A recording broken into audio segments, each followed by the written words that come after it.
Hello दोस्तों, कैसे हैं आप सब। स्वागत है आप सभी का कॉमिक वर्ल्ड 2.0 पर। तो दोस्तों, काफ़ी दिनों से चैनल पे वीडियो अपलोड नहीं हुआ था, जिसकी वजह थी कि कुछ फैमिली प्रॉब्लम्स चल रही थी, जिनकी वजह से मैं वीडियो अपलोड नहीं कर पाया। अब सब ठीक है।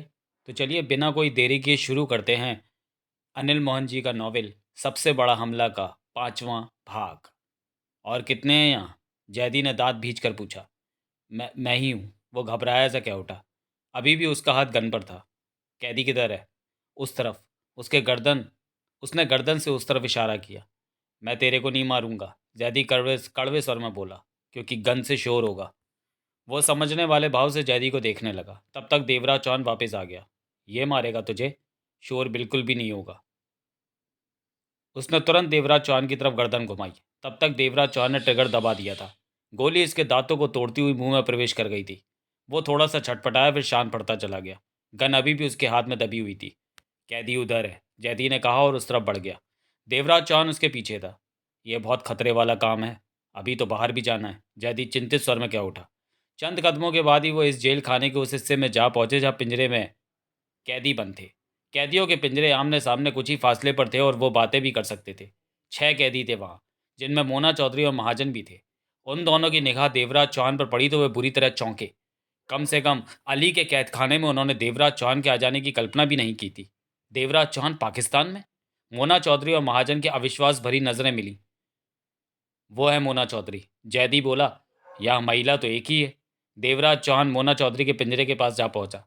मोना चौधरी अभी भी अविश्वास भरी निगाहों से देवराज चौहान को देख रही थी। तुम यहाँ देवराज चौहान?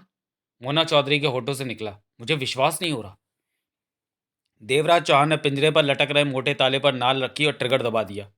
पिट्ट की आवाज के साथ ही ताला छिटक कर लटक गया। देवराज चौहान ने कुंडे से ताला निकालकर फेंका और कुंडा खोल दिया। मोना चौधरी बाहर आ गई। देवराज चौहान महाजन के पिंजरे के पास जा पहुंचा। तुम यहाँ कैसे देवराज चौहान? महाजन बोला। तुम लोगों को निकालने आया हूँ। मुझे कहीं से खबर मिल गई थी कि तुम लोग यहाँ कैद हो। मुझे यकीन नहीं आता कि तुम हमें छुड़ाने आए हो। मोना चौधरी सच में हैरान में थी। तो यकीन कर लो कि मैं तुम दोनों के लिए यहाँ आया हूँ। मोना चौधरी ने जैदी को देखा। जैदी मुस्कुराया तो मोना चौधरी भी मुस्कुराई। महाजन भी पिंजरे से बाहर आ गया था। हमें भी बाहर निकालो। पिंजरों में मौजूद बाकी चारों कैदी भी कह उठे। मोना चौधरी ने देवराज चौहान से कहा, इन्हें भी बाहर निकाल दो। यहाँ आना जितना कठिन है, बाहर जाना उससे भी ज़्यादा कठिन। हम लोग तो यहाँ से निकल जाने की चेष्टा कर सकते हैं, परंतु ये लोग भी हमारे साथ हो गए तो हम भी फंस जाएंगे। बाहर अली के 100 के करीब आदमी हैं। 5 लाशें भी बाहर पड़ी हैं। बात खुलने की देर है कि इस ठिकाने पर हम चूहों की तरह फंस जाएंगे। देवराज चौहान ने कहा। इन्हें निकालना ठीक नहीं, जैदी बोला। हमारे लिए मुसीबत खड़ी हो जाएगी। मोना चौधरी और महाजन ने कुछ नहीं कहा। चलो, देवराज चौहान बोला। वे सब वापस सीढ़ियों की तरफ चल पड़े। पीछे पिंजरों में बंद चारों कैदी उन्हें पुकारते रह गए।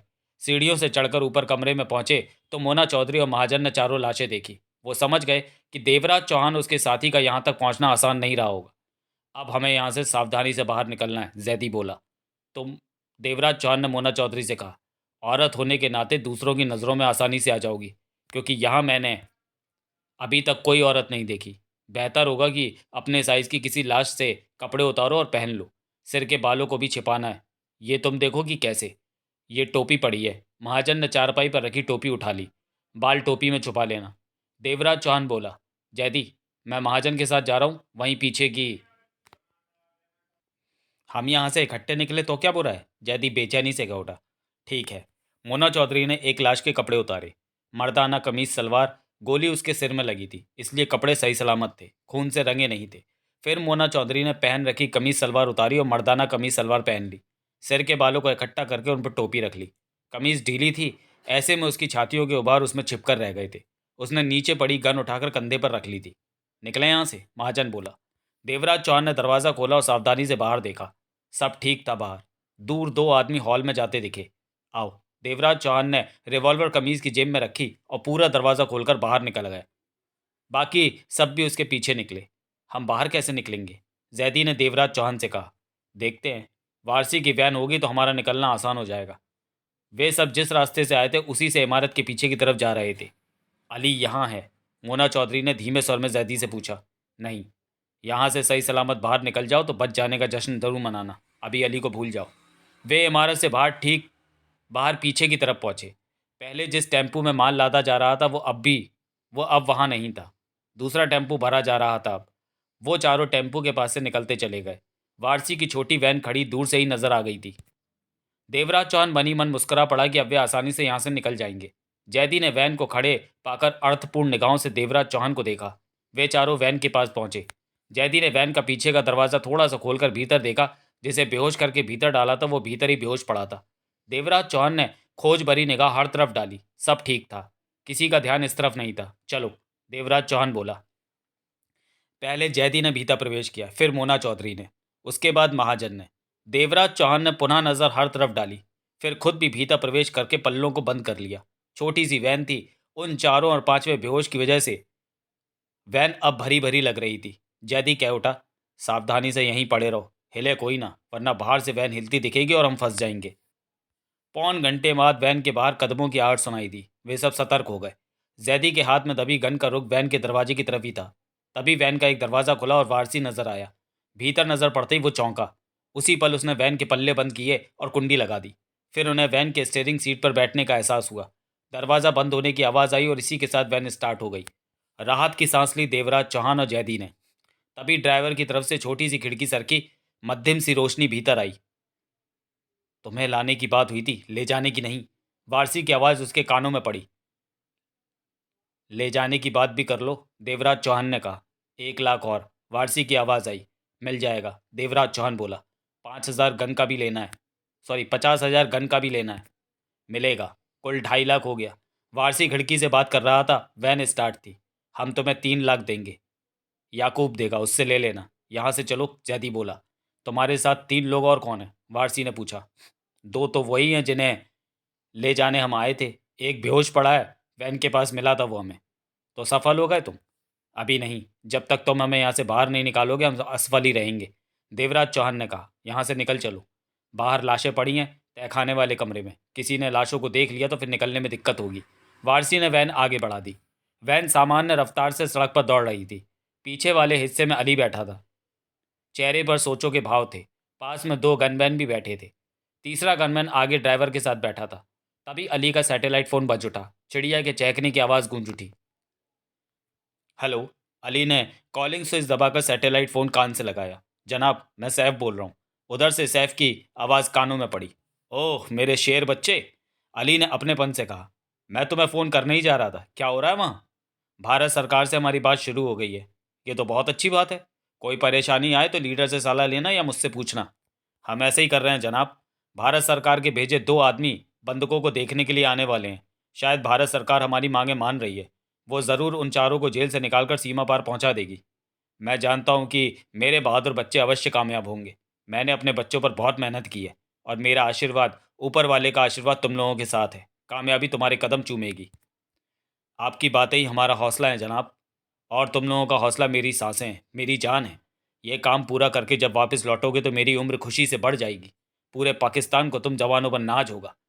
सब तुम्हें कंधे पर उठाकर घूमेंगे। सारी हिम्मत आपकी ही तो दी हुई है। मैं ये पूछना चाहता था कि 2-4 कैदियों के नाम पते और बता दीजिए। लगे हाथ उन्हें भी आज़ाद कर लेते हैं। उधर से सैफ ने कहा। अभी हमें अपने उन 4 साथियों की ही ज़रूरत है। ये काम हो जाने के बाद दिल्ली को लाशों से भर देना है। याद रखना, एक लाश का हर किसी को 10,000 मिलेगा। पैसा कमाने का ये शानदार मौका है तुम सबके पास। एक ही झटके में करोड़पति बन जाओ, यही मैं चाहता हूँ। आप देखना जनाब, दिल्ली में जिंदा लोग कम और मरे लोग ज़्यादा होंगे, उधर से सैफ ने गुर्रा कर कहा। शाबाश। मैं फिर बात करूँगा जनाब। फ़ोन कट गया। अली ने दल नंबर 1 का नंबर मिलाया। फ़ौरन ही अदनान की आवाज़ कानों में पड़ी। हेलो, कैसे हो मेरे बेटे? अली ने मीठे स्वर में कहा। ओह जनाब, आप? सब काम ठीक से चल रहे हैं? जनाब की मेहरबानी से हम जीत की तरफ बढ़ रहे हैं। कुछ देर पहले ही भारत सरकार के 2 लोग बंदूकों को देख कर गए हैं। हमारी मांगों पर गौर किया जा रहा है। जल्दी ही कोई नतीजा सामने आएगा। भारत सरकार को हमारी बात माननी होगी जनाब। उन चारों को जेल से बाहर निकालकर सीमा पार पहुंचाना होगा। ऐसा ही होगा। जहाँ तुम जैसे बहादुर बच्चे हों वहाँ काम ज़रूर पूरे होते हैं। काम के बाद दिल्ली में लाशें बिछाने का काम करना है। मैं तो चाहता हूँ कि दिल्ली का ये हाल करो कि पाकिस्तान का नाम सुनते ही दिल्ली के लोग, हिंदुस्तान के लोग कांपा करें। अपनी औलादों को वो तुम लोगों की गाथा सुनाएं। ऐसा ही होगा जनाब। मैं बेसब्री से तुम सबकी वापसी की राह देख रहा हूँ। हम काम पूरा करेंगे, जल्दी वापस लौटेंगे। मुझे उस वक्त का इंतज़ार रहेगा, अली ने कहा और फ़ोन काटकर दल नंबर 2 का नंबर मिलाया। दूसरी तरफ बैल हुई। फिर असलम की आवाज़ कानों में पड़ी। जनाब, मैं असलम हाजिर हूँ। हमारा काम बढ़िया चल रहा है। दिल से काम करोगे तो बढ़िया ही चलेगा। अली ने मुस्कुरा कर कहा। कोई परेशानी तो नहीं? नहीं जनाब, परेशानी कैसी? बंधक हमारे कब्जे में है, हमारी मांगे मान ली जाएंगी। भारत सरकार के 2 आदमी कुछ देर पहले ही बंधकों को देख गए हैं। हमारे साथ ही शाम तक आज़ाद हो सकते हैं। दिल को कितना सुकून पहुंचा ये सुनकर। अली ने ठंडी सांस भरकर कहा, आपसे मिलने का मन कर रहा है जनाब। बस ये काम पूरा करो, उसके बाद लीडर तुम सबको मेरे पास पहुंचा देगा। मेरा भी मन है कि तुम सबको छाती से लगाऊं। मेरी लाज रख ली तुम सबने। पाकिस्तान के सच्चे बेटे हो। वापसी पर पाकिस्तान में तुम सबका भव्य स्वागत होगा। तुम सबकी तस्वीरें अखबारों में छपेंगी। टीवी पर तुम सबको ही दिखाया जाएगा। देश में तुम सब खास बन जाओगे। हिंदुस्तान को शिकस्त जो दी तुम सब बच्चों ने, ये बातें करके मुझे बहुत शांति मिल रही है। अगला काम हम इससे भी बढ़िया करेंगे। ये तो हमारी पहली बारी थी, इसलिए पता नहीं हम कैसा काम कर पाए। बहुत अच्छा, लाजवाब काम किया है तुमने, तुम सब ने। मेरे सारे बच्चे बढ़िया रहे हैं। इसी तरह काम करो और मुझे पूरी सफलता की खबर दो। उसके बाद लीडर तुम्हें वापस पाकिस्तान पहुंचा देगा। बातचीत खत्म हो गई। अली ने सैटेलाइट फ़ोन रख दिया पास में। दोनों गनमैन पास में सतर्क बैठे थे। तभी वैन के ड्राइवर ने कहा, हम आ पहुंचे हैं जनाब। मुल्तानी की कार को पहचानते हो, जिसमें वो रही जनाब, सामने सड़क के किनारे खड़ी है। ड्राइवर ने कहा, उसके पास वैन रोको। तुरंत ही कार के पास वैन जा रुकी। अगले ही पल कार से क्लीन शेव व्यक्ति उतरा और वैन के पीछे वाले दरवाजे की तरफ आ पहुंचा। अली का इशारा पाकर गनमैन ने भीतर से दरवाज़ा खोला तो वह व्यक्ति भीतर आ गया। दरवाज़ा बंद हो गया। अली चेहरे पर खुशी समेटे उस व्यक्ति के गले मिला। वो व्यक्ति भी अली से मिलकर खुश हुआ था। वैन चल पड़ी थी। दोनों बैठ गए थे। उस व्यक्ति की कार वैन के पीछे आने लगी थी। जनाब मुल्तानी साहब, अली हंसकर क्या उठा, आजकल तो आपकी सेहत बनती दिख रही है। आईएसआई के चीफ को आराम कहाँ, मुल्तानी मुस्कुराकर बोला। मैंने तो सुना है कि चीफ की तनख्वाह दुगनी हो गई है अब। पैसे की कोई समस्या नहीं है, अमेरिका से आता रहता है। ये तो अच्छा है कि सरकार ने अमेरिका को बेवकूफ़ बना रखा है और आतंकवाद से लड़ने की आड़ में अमेरिका से खासा पैसा लेती रहती है। पिछली बार तो काफ़ी मोटी रकम सरकार ने हमारे संगठन को दी थी। हाँ, क्योंकि सरकार को लगा था कि तुम्हारे संगठन कमज़ोर हो रहा है। ऐसा क्यों लगा? क्योंकि तुम्हारे संगठन ने बहुत दिनों से कोई बड़ा काम नहीं किया था। अली हंस कर कह उठा, अब तो तुम्हारी सरकार खुश है। दिल्ली में 10 लड़के भेज रखे हैं। सरकार तो तुम्हारी तारीफ पर तारीफ कर रही है। क्या लड़के हैं, कमाल कर दिया उन्होंने। ये अली का कमाल है। मैंने तैयार किया लड़कों को। मैंने सारी योजना बनाई, दिल्ली को हिला कर रख दिया लड़कों ने। बहुत मेहनत की थी मैंने उन पर। पैसा भी बहुत लगा इस काम में। अली शान से कह उठा, टीवी पर देखा तुमने? जब से लड़कों ने दिल्ली पर हमला किया तब से टीवी के सामने ही बैठा हूँ कि खबरें मिलती रहे कि वहाँ क्या हो रहा है। अभी तो और भी जानदार खबरें मिलेंगी। क्यों, वो लड़के कुछ खास करने वाले हैं? मुल्तानी ने पूछा। मेरे 4 साथी दिल्ली की तिहाड़ जेल में बंद हैं। तुम देखना कि भारत सरकार कैसे उन्हें सीमा पार कराकर इस तरफ पहुंचाती है। ये काम आज नहीं तो कल हो जाएगा। अली के भेजे खिलौने कच्ची गोलियां नहीं खेल रहे। मैं तो हमेशा ही कहता रहा हूँ कि अली की जितनी तारीफ की जाए कम है। ये तो शुरुआत है। अगला हमला अमेरिका में करवाऊंगा। पूरी तैयारी हो चुके। नए लड़कों को चुन लिया गया है और अमेरिका में जिन जगहों पर हमले करने वो टारगेट भी फिक्स कर लिया है। अमेरिका में हमला हुआ तो मेरा दिल खुश हो जाएगा अली। देखते रहो, इससे भी दमदार हमला होगा। मुझे बताओ कि बुलाया क्यों? अभी तो दिल्ली में अपना हाथ ऊपर है, जो चाहूँगा हो जाएगा। मैं आईएसआई के लिए कुछ करना चाहता हूँ। मेरे लड़कों की वहाँ चल रही है। कोई काम करवाना चाहते हो तो बोलो, करा देता हूँ, अली ने कहा। एकदम, मैं तुम्हें कैसे काम बता दूँ, मुल्तानी कह उठा। शाम तक फ़ोन पर मुझे बता देना। आईएसआई मुझे पैसे देती है, इसलिए मैं आईएसआई के लिए कुछ करना चाहता हूँ। आईएसआई के लिए कुछ करना चाहते हो या मेरे लिए? एक ही बात है। क्या तुम अपने लिए कुछ करवाना चाहते हो दिल्ली में? अपने लिए कराना चाहता हूँ, पर दिल्ली में नहीं। तुम बेहिचक अपनी बात कहो मुल्तानी। पर्दे में रहेगी बात, 100%, अली ने दृढ़ स्वर में कहा। बूगा खान मेरे लिए परेशानियां खड़ी कर रहा है। बूगा खान? वो मंत्री? अली कह उठा। वही। वो अपने किसी खास आदमी को आईएसआई का चीफ बनाने में लगा है। मेरी बुराइयां कर रहा है। बूगा खान से मेरी कभी कभी बात होती है, मैं उसे समझा देता हूँ। अब पानी सर से ऊपर हो चुका है, वो समझने वाला नहीं। अली की निगाह उसके चेहरे पर टिक गई। मुल्तानी भी उसे देखता रहा। करोगे अली मेरे लिए कुछ? कह दो, बूगा खान को रास्ते से हटा दो। मैंने पहले ही समझ लिया था कि तुम यही कहने वाले हो, अली मुस्कुरा पड़ा। मेरा काम करोगे तो आईएसआई तुम्हारा और भी ध्यान रखेगी। आज काम हो जाएगा मुल्तानी। 2-3 घंटों में बूगा खान खत्म हो जाएगा। इस वक्त वो अली बाज़ार में स्कूल के उद्घाटन समारोह में, मुल्तानी ने बताया। समझ ले, काम हो गया। मुल्तानी के चेहरे पर राहत के भाव उभरे। वो बोला, दिल्ली का खास सत्यानाश करवाना उन लड़कों से चुन के लड़के भेजे हैं, एक एक 100 के बराबर है। दिल्ली को हिला रखा है उन्होंने। जानता हूँ, टीवी पर यही देख रहा हूँ। मुल्तानी मुस्कुराया। अब मैं चलूँ? अली ने मुस्कुराकर सिर हिला दिया। बूगा खान को भूलना मत। तेरे को बूगा खान की खबर जल्दी मिलेगी। उसके बाद वैन रुकवाई गई। मुल्तानी विदा लेकर निकल गया। वैन का दरवाज़ा बंद हुआ। वैन पुनः आगे बढ़ गई। अली ने मोबाइल निकाला और बूगा खान को ख़त्म करने के बारे में अपने आदमियों को निर्देश देने लगा। 2 मिनट वो फ़ोन पर इसी तरह बातें करता रहा। फिर फ़ोन बंद कर दिया। बूगा खां की हत्या करने के लिए उसने अपने आदमियों को कह दिया था। ठिकाने पर चलो। अली ने ड्राइवर से कहा। अब मैं टीवी पर दिल्ली की खबरें देखना चाहता हूँ। जी जनाब। ड्राइवर कह उठा। मिनट भर ही बीता होगा कि अली का मोबाइल बजा। कहो। अली ने बात की। जनाब। उधर से घबराया ससुर कानों में पड़ा। वो कैदी भाग निकले। वो आदमी औरत? अली के होठों से निकला। जी जनाब वही। ये कैसे हो सकता है कि इतने लोगों के बीच में से वो भागने में सफल हो गए? अली गुर्रा उठा। कुछ लोगों ने छुड़ा के ले गए। मैं तो कुछ लोग छुड़ा कर ले गए? पागल हो क्या? उस ठिकाने पर 100 से ज़्यादा हथियारबंद लोग मौजूद हैं और तुम कहते हो कि कुछ लोगों ने छुड़ा कर? हमारे कई लोगों को उन्होंने मारा। लाशें पड़ी हैं। हम तो हैरान हैं कि वो भीतर कैसे आए और बाहर कैसे चले गए।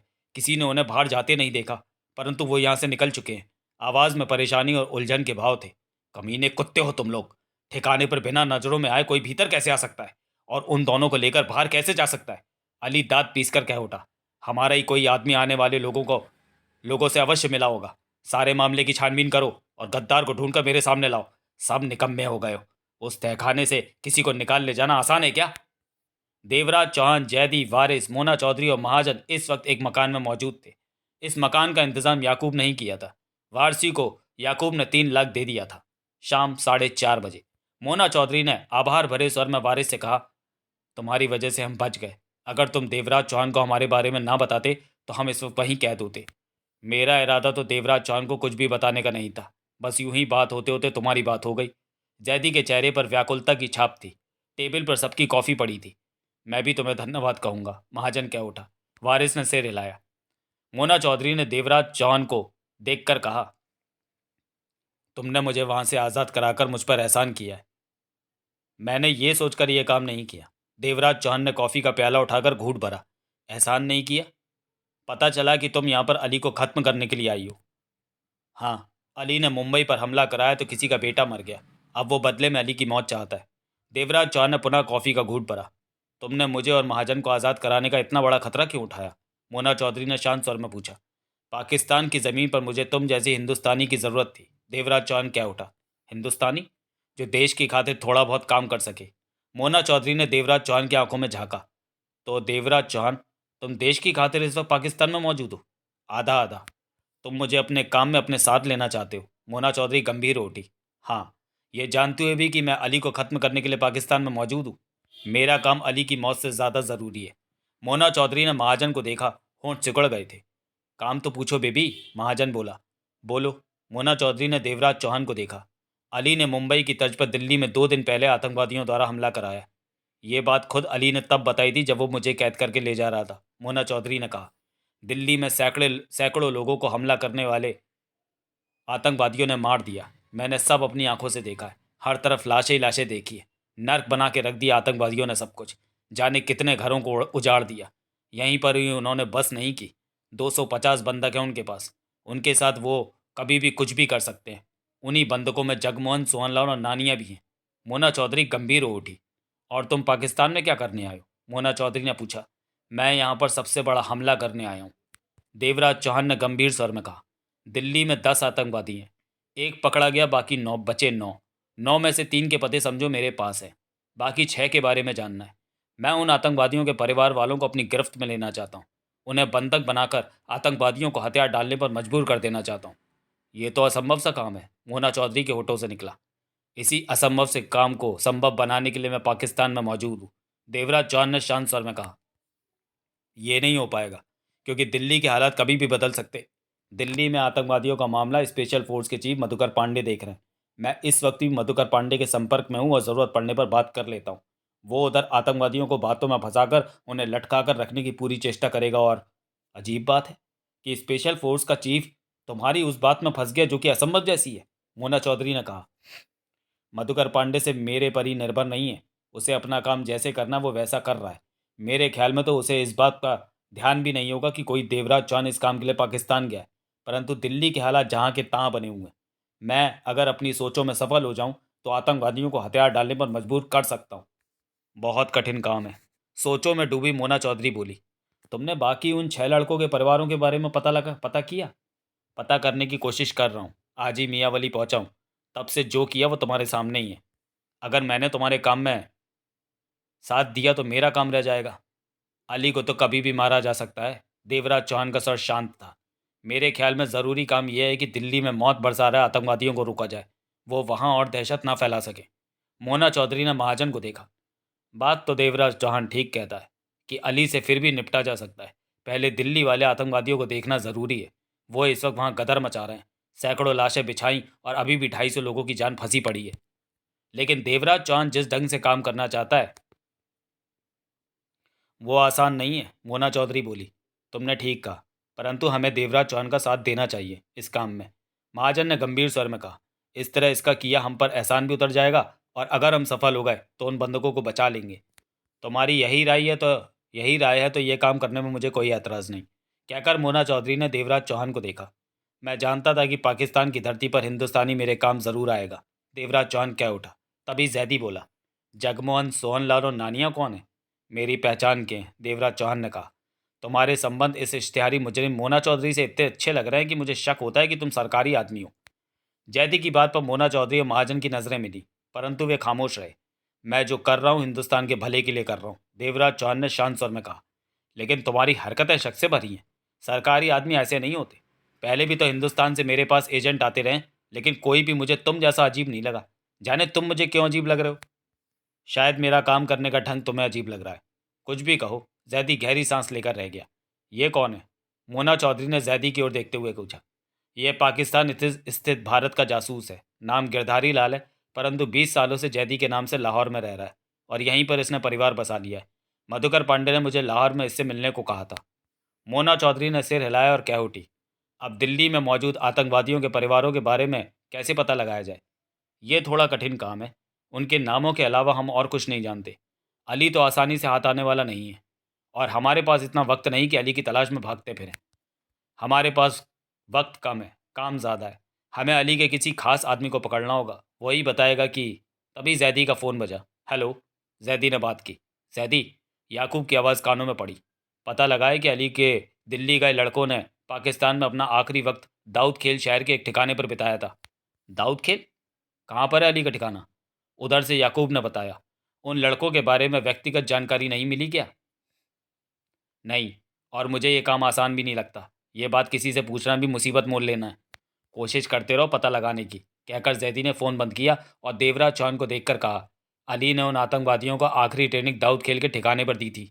याकूब ने उस ठिकाने के बारे में बताया है। देवराज चौहान सबको देखता कह उठा, यहाँ हमें कोई काम नहीं है। बेकार बैठकर वक्त बर्बाद करने से कोई फ़ायदा नहीं।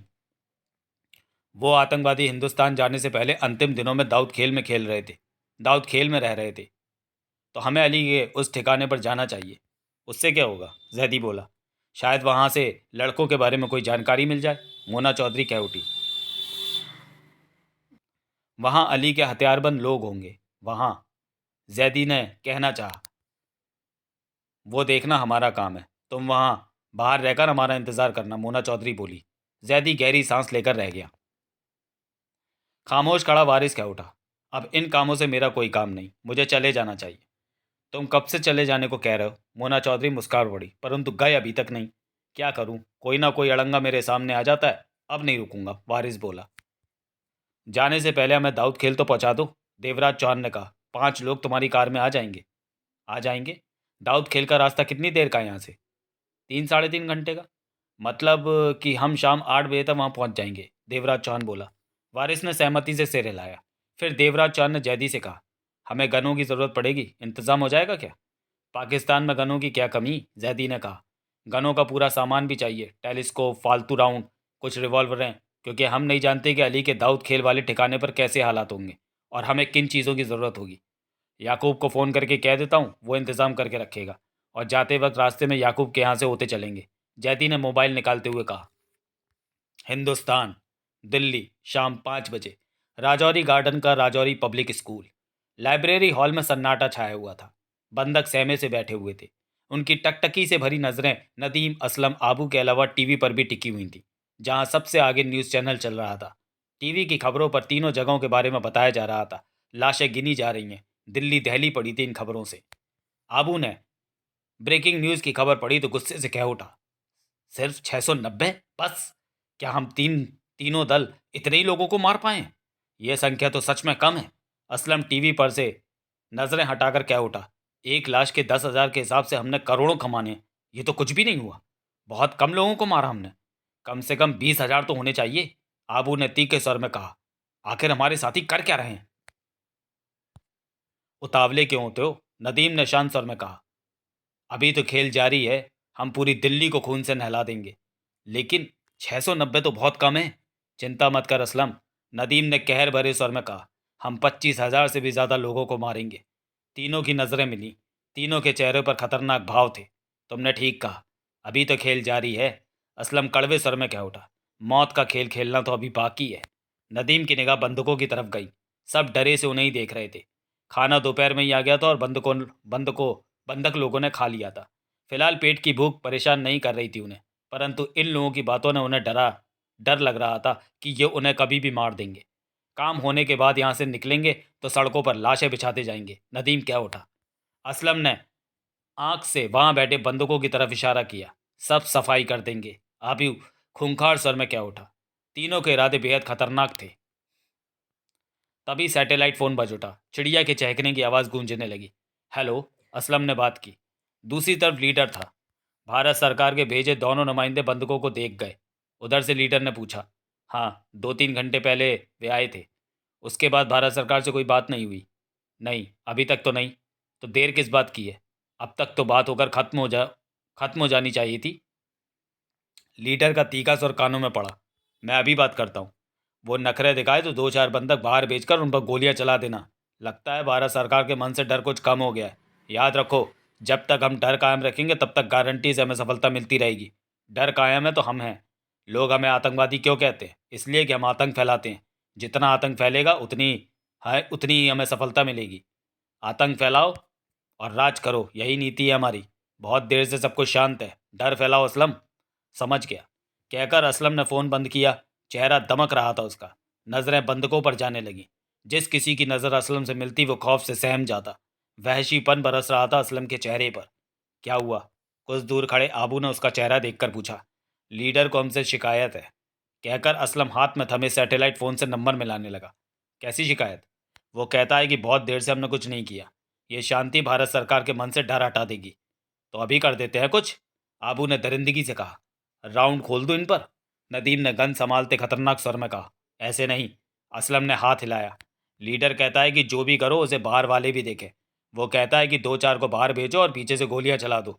इस तरह हमारा आतंक बढ़ेगा। असलम ने सैटेलाइट फ़ोन कान से लगा लिया। दूसरी तरफ बैल हो रही थी। उसके चेहरे पर कठोरता नाच रही थी। मैं भेजता हूँ 2-4 को बाहर, नदीम ने कहना चाहा। अभी रुको, असलम ने हाथ उठाकर कहा। उस हरामी से बात करने दो। खुराना से? हाँ, वही कुत्ता। तभी उसके कानों में खुराना की आवाज़ पड़ी। हेलो, पहचाना मुझे? असलम गुर्रा उठा। क्यों नहीं, तुम लोगों की सेवा में ही लगाओ, पहचानूंगा कैसे नहीं। लेकिन तुम्हारी आवाज़ को क्या हो गया?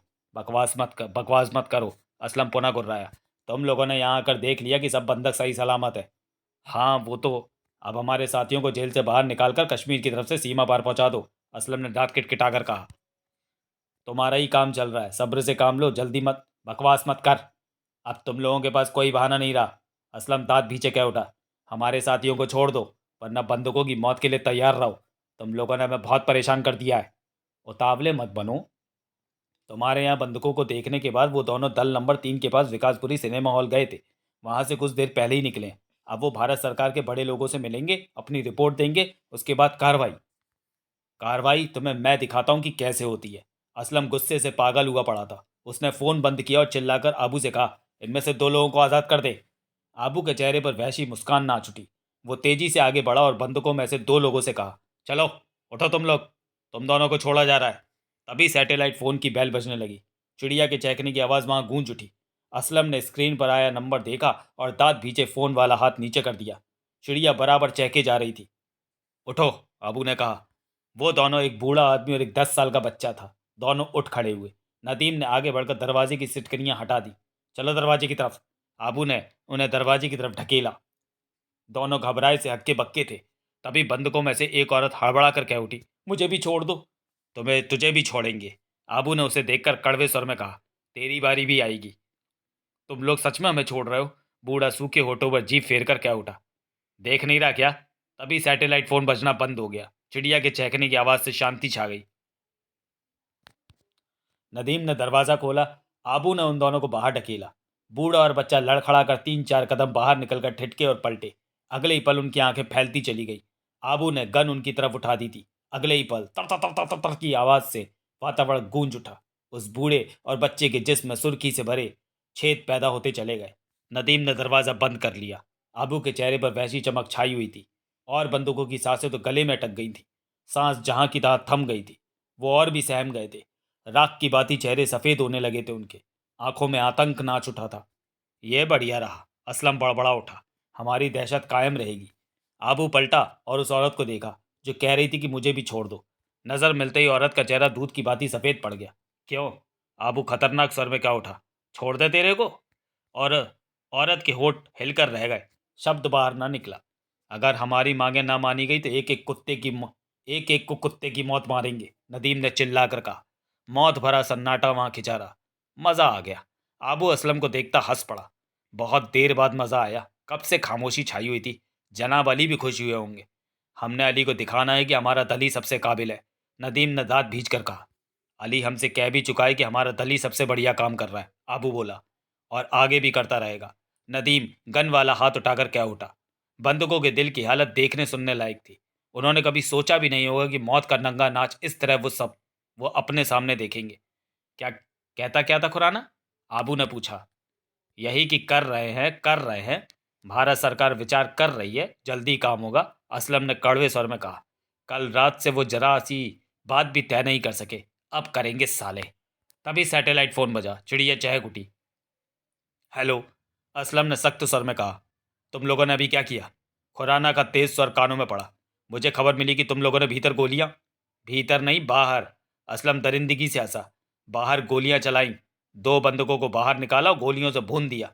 यह समझाने के लिए कि इस तरह हम 70-80 लोगों को मार सकते हैं जो हमारे कब्जे में हैं। उन्हें बचाना चाहते हो तो जल्दी हमारे साथियों को आज़ाद करके सीमा पर पहुंचा दो। तुमने पागलों वाला काम किया है, खुराना ने उधर से शांत स्वर में कहा। ध्यान रखो कि हम पागल ही हैं। हमारे मुंह ज़्यादा ना लगो, वरना लाशें उठाते उठाते तंग। तुम जानते हो कि भारत सरकार तुमसे बात कर रही है और तुमने बात ही कर रही है। असलम गुर्राया। हमारी मांग नहीं मानी जा रही। उसी पर विचार हो रहा है। कुछ वक्त तो लगता ही। हमारे पास वक्त नहीं है। हमें तुरंत अपना कहा पूरा चाहिए। हम जो चाहते हैं वो पूरा करो जल्दी। तुमने समस्या पैदा कर दी है उन 2 लोगों को मारकर, असलम ने कड़वे स्वर में कहा। हाँ, भारत सरकार तुम्हारी इस हरकत पर उखड़ भी सकती है। बातचीत बीच में रहे। हमारे साथियों को ना छोड़ने का मतलब जानते हो? असलम ने शब्दों को चबाकर कहा। हम एक एक बंदक को चुन चुन कर मारेंगे। यहाँ लाशें ही लाशें बिछा देंगे और तुम लाशें उठाते थक। अपने बारे में सोचा है? खुराना ने सामान्य स्वर में कहा। हो सकता है भारत सरकार तुम्हारी इस हरकत से तंग आकर अपने कमांडोज को हरकत में आने का आदेश दे दे। भारत सरकार हाथ पर हाथ रखे नहीं बैठी, पूरी तैयारी कर रखी है। तुम सब लोग 3 जगहों पर मौजूद हो और तीनों जगहों की मजबूत घेराबंदी कर रखी है कमांडोज ने। सिर्फ हमला करने की देर है। तुम मुझे डराना चाहते हो? असलम गुर्रा उठा। मैं सिर्फ सच्चाई बता रहा। हमें अपनी परवाह नहीं है। हमने अपना मिशन पूरा करना है। कमांडोज ने कोई भी गड़बड़ की तो हम गोलियां चला देंगे बंदूकों पर। हम किसी से डरने वाले नहीं हैं। हम दिल्ली को अपनी ताकत दिखा देंगे। हम तैश में मत आओ। खुराना का शांत और कानों में पड़ा। बंदूकों को मारने से तुम्हारी बात जल्दी नहीं मान ली जाएगी। हर काम का एक वक्त होता है। सब्र रखो थोड़ा।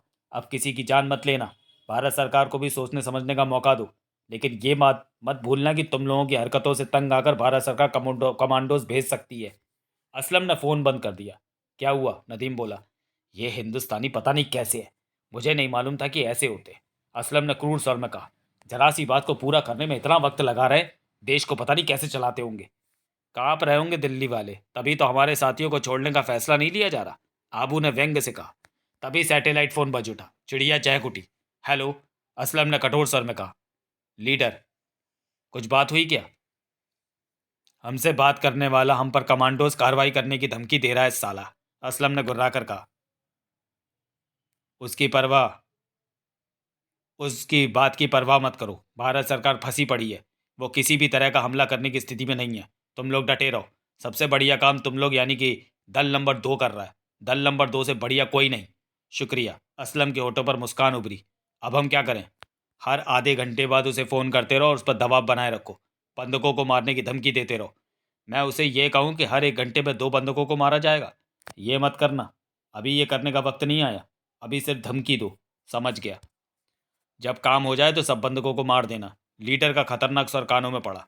तो हम यहाँ से निकलेंगे कैसे? उसकी फिक्र मत करो, सारा इंतजाम कर रखा है मैंने। तुम लोग काम तो खत्म करो। हमारा काम तो कभी भी खत्म हो सकता है। ऊपर वाले ने चाहा तो हम जल्दी मिलेंगे। अली हमसे खुश है ना? बहुत। वो तो तुम सबको पाकिस्तान पहुंचने पर बड़ा इनाम देने की तैयारी कर रहा है। ओह सच? काम पर बने रहो, काम को सफल बनाओ। बातचीत खत्म हो गई। मधुकर पांडे रास्ते में ही था जब टोनी सिंह ने फोन पर उसे 2 लोगों के मारे जाने की खबर दी। मधुकर पांडे आधे घंटे में राजौरी पब्लिक स्कूल जा पहुंचा। टोनी सिंह से बात हुई। सर, टोनी सिंह अपने क्रोध को जब्त करता कह उठा, उन्होंने 2 बंदूकों को मारा है। लाशें कहाँ हैं? मधुकर पांडे के होठ भिज गए। लाइब्रेरी हॉल के बाहर पड़ी हैं। वहां से लाशें लेने गए तो वो भीतर से खिड़कियों से गोलियां चला सकते हैं। वो ऐसा नहीं करेंगे। वो जानते हैं कि कमांडोज पर हमला करना उनके लिए खतरनाक हो सकता है। आओ, 2 कमांडोज साथ ले लो, हम वहां से लाशें उठाएंगे। मधुकर पांडे कहकर लाइब्रेरी हॉल की तरफ बढ़ गया।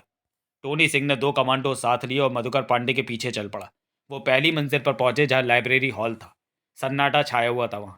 8 फीट चौड़े रास्ते के बीचों बीच लाइब्रेरी हॉल था। रास्ते के दोनों तरफ 2-2 कमांडो तैनात थे, पोजीशन लिए हुए थे। बीच रास्ते में बच्चे और बूढ़े व्यक्ति की लाशें पड़ी दिख रही थी। मधुकर पांडे की निगाह लाशों पर पड़ी तो वो सुलग उठा। उन दोनों लाशों को लेकर आओ। मधुकर पांडे ने साथ आए कमांडोज से कहा, बेहद सावधानी से, शोर ना हो। फिर वहां पहले से ही खड़े दोनों कमांडोज से बोला, तुम दोनों आगे जाने वाले कमांडोज को कवर दोगे? Yes sir. दोनों कमांडोज गन में हाथ थामे आगे बढ़ गए। 10 कदम का फासला रखते उन्हें कवर देते दोनों कमांडोज पीछे थे। बे आवाज सारा काम हो रहा था। फौरन ही आगे वाले दोनों कमांडो लाश के पास जा पहुंचे। सब ठीक पाकर गनों को कंधों पर लटकाया और लाशों को उठाकर वापस आते चले गए। कवर देने वाले कमांडोज उनके जाने के बाद वापस आए और अपनी जगह पर पहुंच गए। सारा काम सतर्कता से हो गया था। लाशें नीचे ले आओ, मधुकर पांडे ने कहा और खुद भी नीचे चल पड़ा। दोनों कमांडोज लाशों को कंधे पर डाले नीचे पहुंचे और साफ फर्श पर उन्हें लिटा दिया। मधुकर पांडे ने होठ भींचकर लाशों को देखा। इन्हें अस्पताल पहुंचा दो, कहने के साथ ही मधुकर पांडे एक तरफ जा खड़ा हुआ। टोनी सिंह पास पहुंचकर बोला, सर, हम किस बात का इंतजार कर रहे हैं? जो वो कर रहे हैं इसी वक्त का इंतजार कर रहे हैं हम। मधुकर पांडे होठ भींचकर बोला, तो आप बंदूकों की लाशें देखने का इंतजार कर रहे हैं? टोनी सिंह की आवाज में नाराजगी के भाव थे। अभी तक उनके सब्र का इम्तहान हो रहा था। उनके सब्र को तोड़ना चाहते थे हम, ताकि जब हम उन पर हमला करें तो वो ठीक से फैसला न ले सके, और ये उनके सब्र के टूटने की शुरुआत है। मधुकर पांडे ने कठोर स्वर में कहा, इस तरह तो वो कई लोगों की जान ले लेंगे। टोनी सिंह की आवाज में आक्रोश के भाव थे। नहीं, मधुकर पांडे ने इनकार में गर्दन हिलाई। ये सब वो ज्यादा नहीं करेंगे। वो जानते हैं कि बंदूकों को इस तरह मारकर फेंकते रहे तो हम उन पर हमला कर सकते हैं, और हम उन्हें ज्यादा लाशें गिराने का मौका नहीं देंगे। मैंने आपसे पूछा था कि आखिर हम इंतजार किस बात का कर रहे हैं? आतंकवादियों का हौसला टूटने का इंतजार कर रहे हैं। वो ज्यादा देर अपना हौसला नहीं बनाए रख सकते, क्योंकि उनके भीतर डर है। एक वक्त ऐसा आएगा कि डर बाहर आकर उन पर छाना शुरू हो जाएगा। हमने अब हमला किया तो वो समझदारी के साथ मुकाबला करेंगे। जब डर उन पर सवार होगा तो वो कमज़ोर हो जाएंगे। अभी कुछ और वक्त बीतने दो। हम हमला करने को तैयार हैं, बस सही मौके का इंतज़ार है। तभी मधुकर पांडे का फ़ोन बजने लगा। हेलो, मधुकर पांडे ने बात की। देवराज चौहान। उधर से देवराज चौहान की आवाज़ कानों में पड़ी। मधुकर पांडे ने गहरी सांस ली। क्या पोजीशन है वहाँ की? दूसरी तरफ से देवराज चौहान ने पूछा। अब हालात बिगड़ने शुरू हो रहे हैं, मधुकर पांडे ने दांत भींचकर कहा। कैसे? अभी आतंकवादियों ने 2 बंदूकों को मारकर लाशें बाहर फेंकी हैं। कहाँ की बात है ये? देवराज चौहान की गुर्राहट कानों में पड़ी। Rajouri public school. देवराज चौहान की आवाज़ नहीं आई। तुम पाकिस्तान में हो? हाँ। टोनी सिंह की निगाह मधुकर पांडे पर जा टिकी। तुम जिस कोशिश में हो वो नहीं चल सकती, कोई फायदा ना होगा। तुम्हारा कुछ जा रहा है मेरी कोशिश से? देवराज चौहान की आवाज़ कानों में पड़ी। मुझे कोई फ़र्क नहीं पड़ता, तो मैं जो कर रहा हूँ करने दो मुझे। मैंने वहाँ के हालात जानने के लिए तुम्हें फ़ोन किया। हम कभी भी आतंकवादियों पर हमला कर सकते हैं, देखते हैं ये वक्त कब आता है। मधुकर पांडे, देवराज चौहान का कठोर स्वर कानों में पड़ा। तुम जितना वक्त खपा सको उतना ज़रूर खपाना। हमला करने की जल्दी मत करना, इधर शायद मेरी गोटी काम कर जाए। तुम शायद कुछ ना कर सको। गिरधारी लाल से मिले थे? मधुकर पांडे ने पूछा। वो मेरे साथ ही है। तुम उसका भी वक्त खराब कर रहे हो। उधर से देवराज चौहान ने फ़ोन बंद कर दिया। मधुकर पांडे ने फ़ोन कान से हटाया और नंबर मिलाने लगा। पाकिस्तान में कौन है सर? आप किससे बात? वो सिरफिरा है, मधुकर पांडे ने कहा। सिरफिरा? टोनी सिंह की आंखें सिकुड़ी। हाँ, वो पाकिस्तान गया है। उसका सोचना है कि पाकिस्तान में इन आतंकवादियों के परिवार वालों को ढूंढकर उन्हें गिरफ्त में ले लेगा और आतंकवादियों को मजबूर कर देगा हथियार गिराने को। उसके पास आतंकवादियों के पते हैं पाकिस्तान के? टोनी सिंह के होंठ सिकुड़े। 3 के हैं। आपने दिए? हाँ। 3 से कोई फर्क नहीं पड़ेगा। अगर सब आतंकवादियों के पते उसके पास होते तो शायद बात बन जाती, परंतु तब भी नहीं बनती। क्यों? माना कि उस आदमी ने आतंकवादियों के सारे परिवार वालों को बंदी बना लिया, परंतु ये बात आतंकवादियों को कैसे पता चलेगी? आतंकवादी कैसे जान पाएंगे कि सच में उनके परिवार वाले एक हिंदुस्तानी के कब्जे में?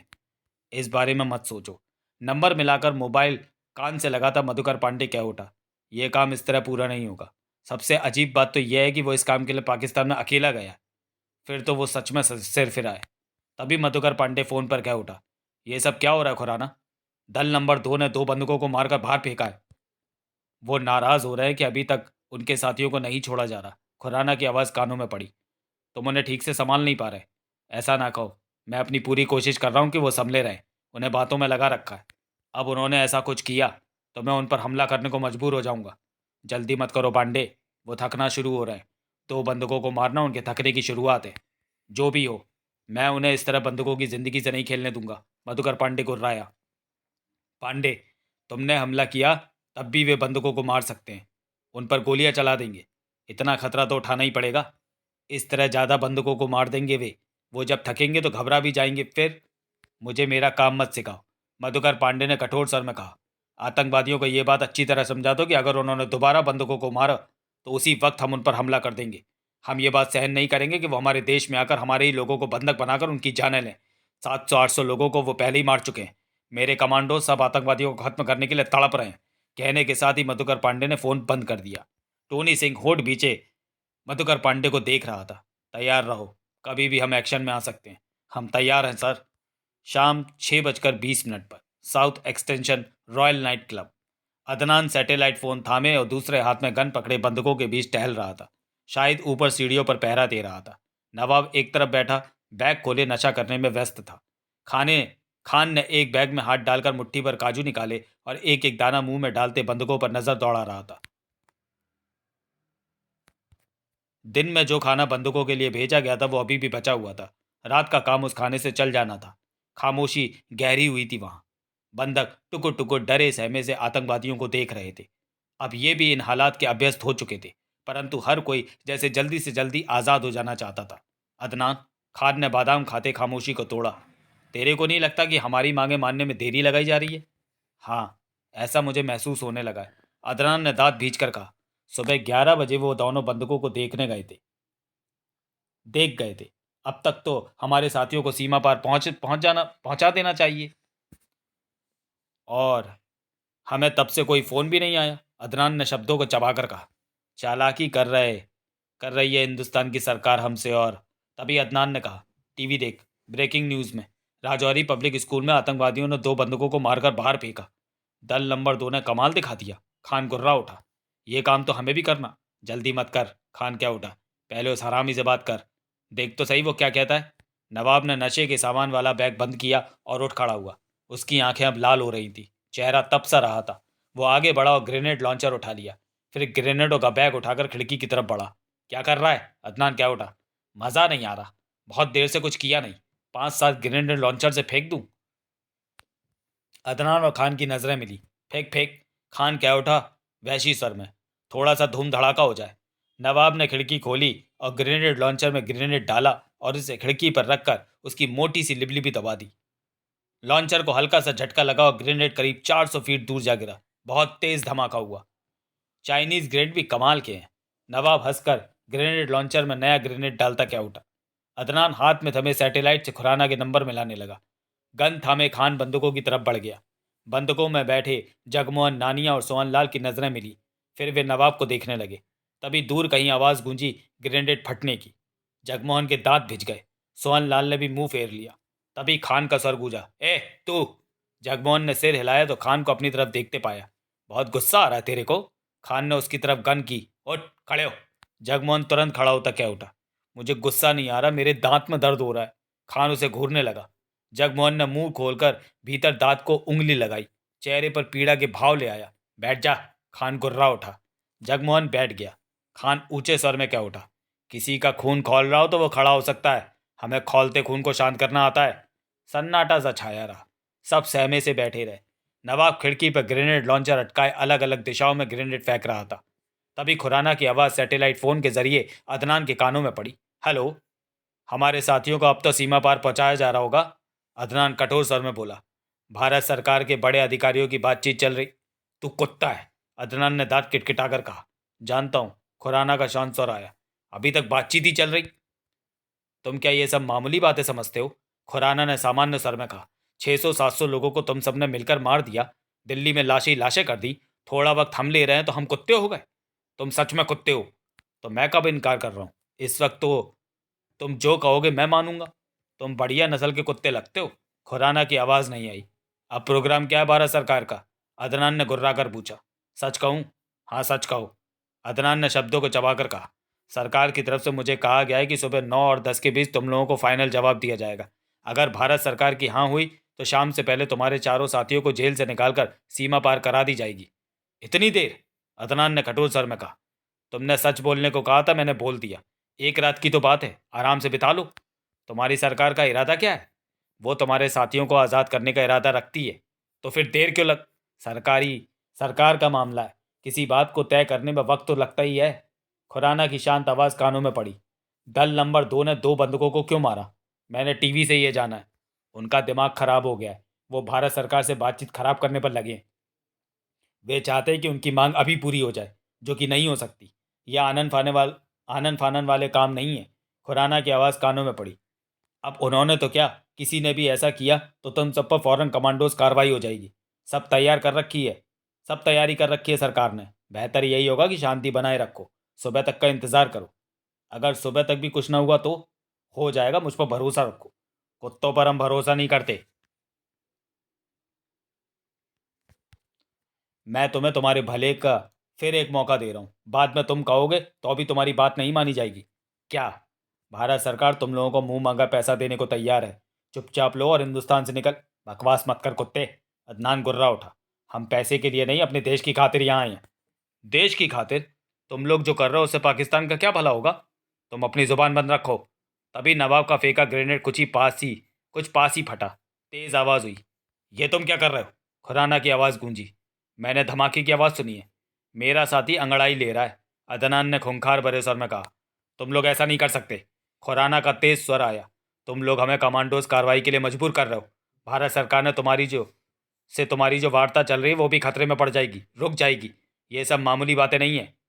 अपने साथियों को छुड़ाना चाहते हो तो शांत होकर बैठ जाओ सुबह तक।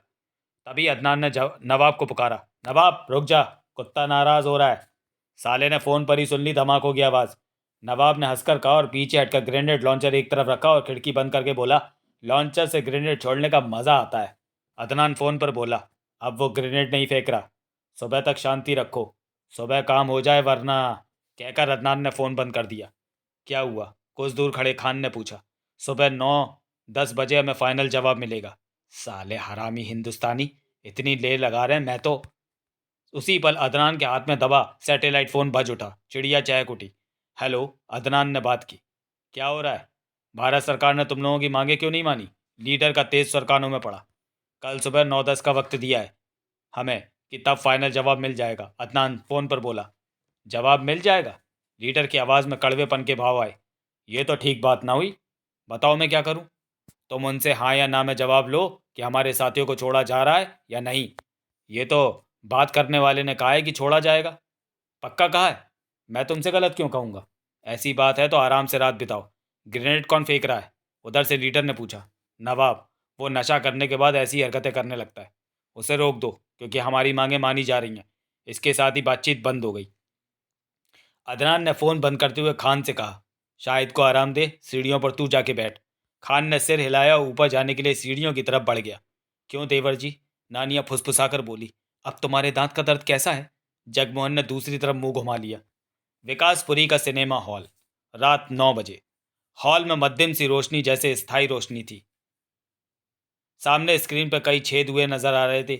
सब कुछ बंद रहने के कारण अब वहां घुटन सी होने लगी थी। वैसे सब ठीक था। बंधुकों ने हॉल के एक हिस्से को बाथरूम बना रखा था। वो वजह भी घुटन का कारण थी।